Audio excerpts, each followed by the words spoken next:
Hey folks, this is Peter Boykin and I'm running for Lieutenant Governor. You can check out the website at peterboykin.com. Look, I gotta tell you, I'm really, the word to say is I'm pissed. I'm pissed. There's no justice. I'm a defender of the Constitution. I believe in life, liberty, and justice. Equal justice. And I followed what was going on during the years. The Proud Boys and everything. Not exactly the Proud Boys of today. But those Proud Boys had to protect people like myself from waves of Antifa. And a lot of people try to say, oh, they're the little skinny, Antifa were a violent bunch. Antifa is a worldwide organization, or disorganization, who goes and they attack MAGA-loving people at rallies and cause problems. They wear all black. They're the true domestic terrorists. Many times, Joe Biggs and other Proud Boys had to step in and protect us as patriots. Joe Biggs is a veteran. He is a patriot. He's a good man. I happen to be at January 6th. I'm just as much a J6er as anybody else. I've never kept that hidden. I did not go into the places where people have gone into that got them into trouble. I stayed on the areas in the public where you could walk any day of the week. So I kept myself out of trouble. It was very documented. I had a documentary crew following me. And I saw a lot of events going on. I saw a lot of unusual activity. I saw a lot of people that did not fit in.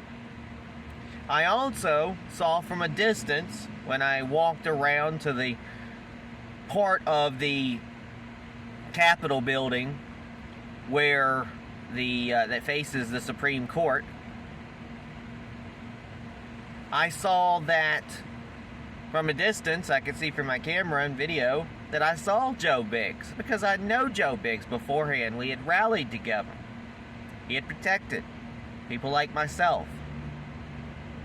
I know he was a good man.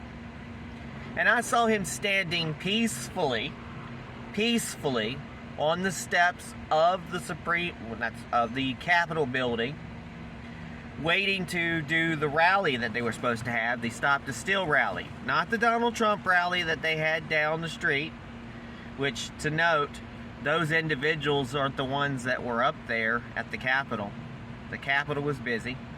I had a small little rally at the station and just greeted people as they came by and just reminded them to peacefully protest, and that, we have to protect our freedom, and our point is to just make ourselves known, that we could possibly change the vote, or at least push down the vote, like Donald Trump said, suspend the Constitution to give enough time for the states to properly access the potential fraud. But Mike Pence decided, oh, no, I'm just going to go ahead and go with it. The crowd was intense. There was 1 million people there. I was there the day after the inauguration when the Pussy Hat riots or whatever were there. The little pink-haired riots, were going on. Where people stood at the Lincoln Memorial, the Washington Monument. People like Madonna said, I dream of blowing up the White House. Did she go to jail? No. Did she get sentenced for 17 years? No. But Joe Biggs has now been rotting in jail for years and now sentenced for 17 years in prison for his role of January 6th. And I think they're even going after Enrique, who wasn't even there in Washington, D.C. He wasn't even allowed in D.C., but I think they're going after him too. I don't see how you can go after somebody who wasn't even there. And they're even talking about that Donald Trump shouldn't be able to run for president because, he intends the crowd for insurrection. Really? Really? You know what insurrection really is? What was going on during President Trump's campaign, or his presidency, They're in Seattle and Chaz, where they took over the Capitol building. They made their own little country. Did those people get in major trouble? No, Donald Trump left it up to the state to handle their business. Eventually, those people learned that you can't do that. That was insurrection. But in Washington, D.C., during the whole year, Antifa, BLM, not just in D.C. and other places, were taking over highways. We're showing up and looting. We're taking over historical landmark areas next to the White House that Donald Trump had to clear to go over and pray outside of the longest standing, basically the president's church, where those same people set fire to a nursery. Thank God no babies were killed. And everybody criticized Donald Trump for clearing out those crowds. Because there is no protection for people in D.C. because it's a mess when it comes to the police force. Police are all over. There's no real communication on what's going on. You got the Capitol Police, the Federal Police, the D.C. Police, and D.C. ain't doing nothing. They set fire to D.C. D.C., the District of Columbia, Washington, D.C., our capital was on fire from what they were doing. They invaded the Hart Building. That's where the congressional people have offices. Did a sit-in there. You had Congress people having sit-ins there in the Capitol building as well. Did any of those people get arrested? No, they did not. Did any of those people get charged with insurrection? No, they did not. Now, I am not saying that it was a good idea for those people to go entering the Capitol and raising hell. But 17 years, and I don't even know, I don't see any video. I haven't seen any video of Joe Biggs going into the Capitol or corralling people in the Capitol. I see Ray Epps telling people to do that. They're not doing anything to that guy. In fact, he's suing Fox News because people are talking about it. But you got Joe Biggs in there because y'all are targeting Proud Boys. Why don't y'all target Antifa, the real domestic terrorists? Why are you targeting American citizens? Better yet, veterans who could have laid down their lives for this country. And now you want to put them in jail for 17 years because what? They went inside the Capitol building? You shot one of them. You murdered one of them in the Capitol building.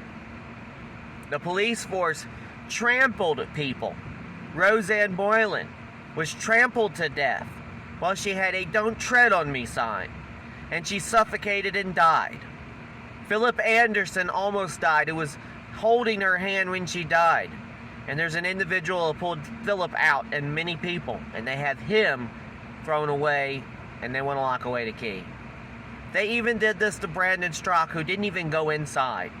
Because they did this to anybody who was popular.